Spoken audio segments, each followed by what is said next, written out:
What's going on, guys? Josh here from Momentum Productions, and today we are going to be showing you how to professionally light an interview with a budget filmmaking setup. So a lot of you have been asking me on the DMs how to get budget setups for filmmaking, and in today's video we're going to be showing you just that. Today we are going to be having James Matthews and Kitty from Matola Visuals showing you just that. So let's get right into it. What's going on, you lot? So today we're going to set up like an interview setup, and also I'm going to try and save you lot a bit of money.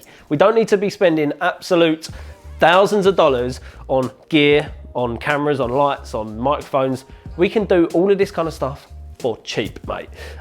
So yeah, let's get straight into it. Right, so we're just going to set up the camera in the location because I want to be shooting down this room because we want some like distance between the subject and the background so that we can get some shallow depth of field. Right, so obviously we are using a Benro tripod that at the moment the ball head's a little bit bent, but that's all right.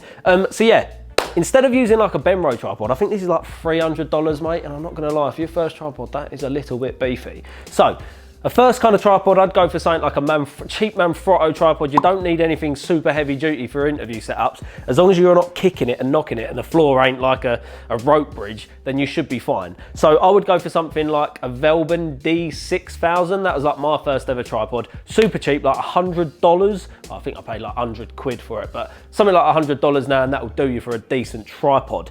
Camera-wise, now, everyone always bangs on about cameras. They wanna be spending thousands of dollars on a camera when really I would go for something like an A6300 for your first ever camera, or the Sony A7S Mark II. My one's a little bit battered, but is what it is.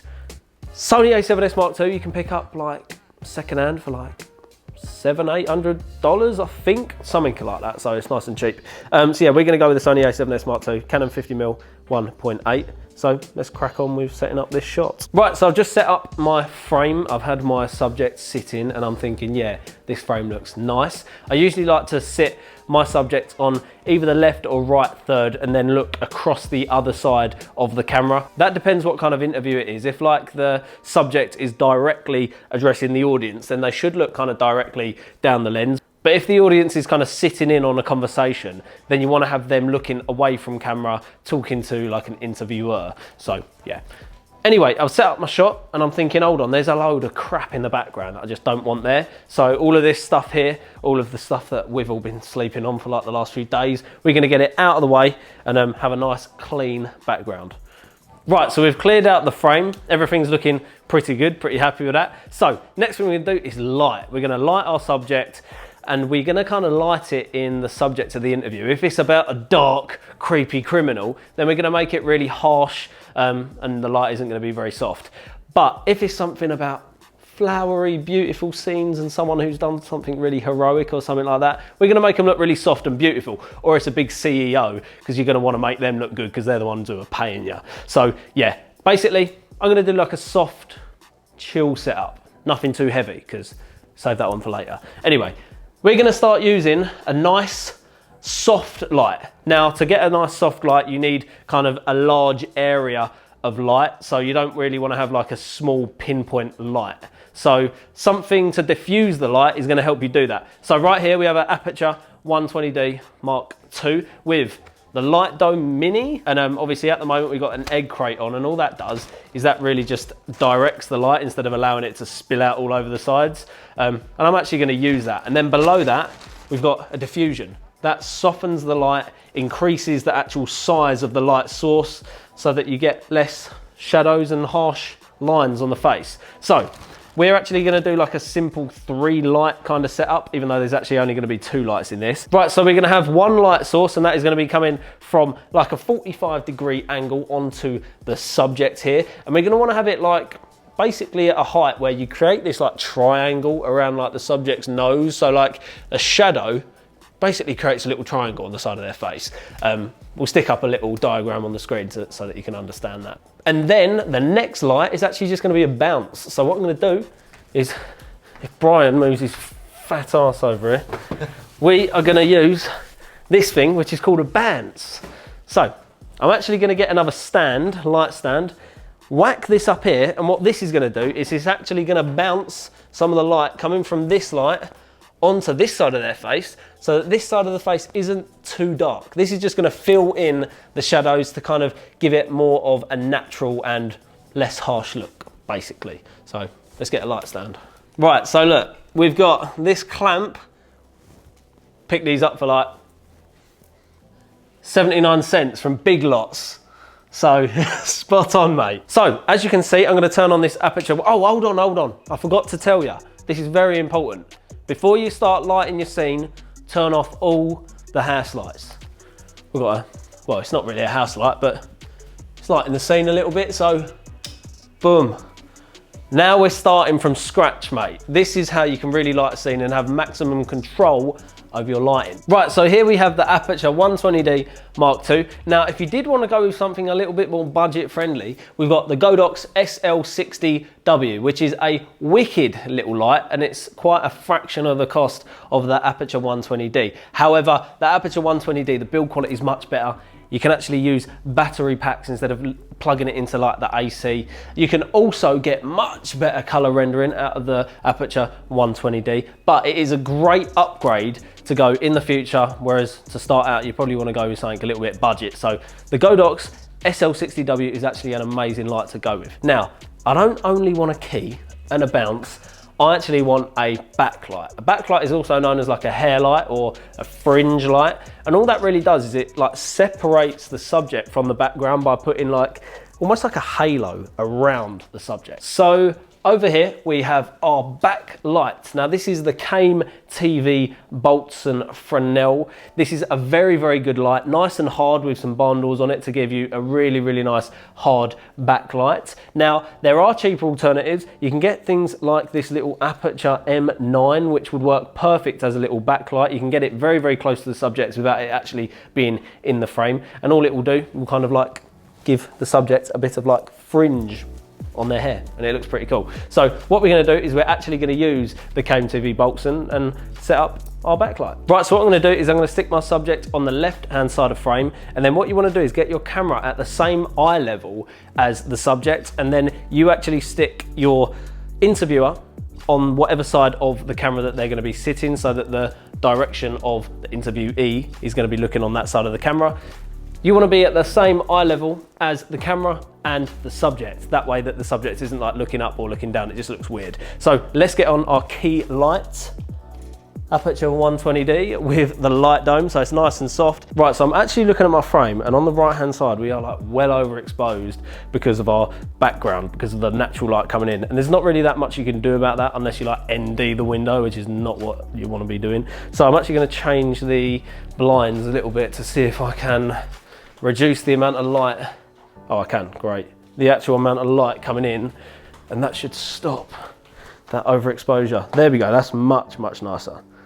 Now, this side of our subject's face is very, very dark and it's quite gloomy, and we want to brighten up this side of the face a little bit. So we don't actually have to get another light, we can just use a bounce. So we're going to bring this big bounce board in, and that there just fills in on this side of our subject's face. So all this is doing is reflecting the light coming from our key light onto this side of our subject's face. And we can add and reduce as much as we want by bringing that in and out, depending on how hard or soft you want your look. Next up, the backlight. So as you can see, now we've got this backlight, it actually just creates this fringe around the subject's head, and it kind of creates like a halo. It basically just separates them from the background because it looks quite flat without a backlight. So yeah, and then after you've done this, you can actually set up like small lights in the background if you wanted to kind of light up the background. Something like that might look quite interesting. So if I stick this little Aputure M9 up here, or where can I stick it that might look nice? If I stick it just here or there, that might make the background look quite interesting and make the background pop a little bit. So obviously we've got the Aputure M9, which I'm going to stick in the background for a bit of atmosphere to the background. And when I was sticking it like that, the light was kind of spreading out everywhere and spilling all over the gaff. So obviously right now it's creating all of these lines on the wall, and we don't want that. So we need to like basically get it like that. You see how them lines are gone? So basically we're just going to tilt it up towards the backlight, and we just need to put something on the background. Super Mario, mate, he's going to do the job. Now we're literally going to poke that, and there we have it, mate. All of the shadows are gone. Now we've just got our accent on the back. Right, so the final piece of the interview is obviously the audio. Now, in my opinion, the audio is the most important thing when you're doing an interview. All of these lights and that look pretty cool and fancy, but if you've got dodgy audio, mate, no one's watching your interview. They're all going somewhere else on YouTube and watching some other videos. So let's quickly get in our boom stand. You can get these boom stands for like $10 or something like that off Amazon, I don't know. We'll leave a little link in the description so you can get some cheap ass boom stands. What you want to do with your microphone is get it as close to the subject's mouth as you possibly can without it being in the frame. So if we have a little look at our frame here, obviously the mic is in the frame. So what we're going to want to do is literally just tip the top of the microphone just out of frame. So now you can see that the mic is literally just out the top of the frame, so we can get the best possible audio, because the closer the mic is to the subject's mouth, the lower you can have your input levels on the mic and the camera, and then you drown out all of that dodgy background noise, mate. So you get some nice, clean audio. So the setup we've got here is a Rode NTG2 with an XLR cable all the way out to an external recorder. Now, external recorders externally record the audio, so if you're gonna sync up in post and you're happy with doing that, great. However, a cheaper alternative would be to get something like a Rode VideoMic Pro, whack that on the boom stand, and then literally get an auxiliary cable all the way out, down the boom stand, into the input on the camera, and then you don't even have to sync up in post. And these, I think you can get them for like $80, mate. So that is cheap as chips. Amazingly good alternative to a really expensive setup, kind of like this. And yeah, man, quality's good, really simple, cheap. What more can you ask for, mate? Simple. So a little bonus tip would actually be to add some atmosphere in the background. And you can do that by actually using like a mist machine or a fog machine. And that just creates rays and shows you where the light is actually coming from in the background. Now, if you haven't got a ray machine, a fog machine, or a smoke machine, you can always hire a professional vapor to come in and whack a little bit of naughty smoke in the background. And I'll tell you what, mate, it looks sick, especially in your backlight. Man, them rays looking juicy, mate. What up, Josh fam? Kitty here with Atola Visuals. Thank you, James, for setting up your light style. Now it's my turn. I've flipped the room, so we're shooting this way now. We're gonna check out what that lighting setup looks like. I thought I was gonna only use 2 lights and make it really easy, but you know how it goes sometimes. You just gotta fill in all little pieces in the background and light it just perfectly. So that took me about 30 minutes, and we're gonna show you what I did and what are some cheaper options. So I usually use an Aputure 120D for my key light. What a key light does is it's the brightest source on your subject's face. So I like to angle it this way because I love a lot of contrast in the face. I like to make it moody. That's just my style. So I have a mini dome on this Aputure light. There's a grid, more diffusion. I think it's double diffused, and that adds extra beauty to your skin, because you don't want wrinkles and look all clarity-like, unless that's the vibe you're going for. But most people don't like that vibe, especially women. I know that sounds very sexist, but try to make their face flawless as possible.